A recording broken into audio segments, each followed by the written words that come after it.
Mirza Fakhrul Islam Alamgir sir, আমি এই road two July নিয়ে দু একটি কথা না বললেই নয়। আজকে শব্দ ভূমিষ্ঠ একটি রাজনৈতিক দলের আচরণ দেখে মনে হচ্ছে যে বাংলাদেশে কারো কোনো অবদান ছিল না।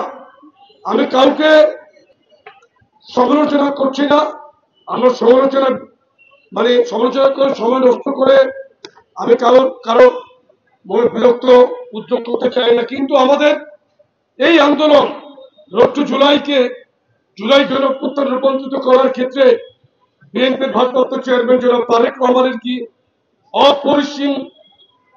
অপরিসীম যে ত্যাগ তিতিক্ষা, সেটাকে তো আপনি উপেক্ষা করতে পারবেন না। আমরা সরাসরি তার নেতৃত্বে কাজ করেছি, আমরা তার নির্দেশনায় কাজ করেছি। এখানে মাননীয় রশিদ স্যার আছেন, উনি নিজেই এই আন্দোলনের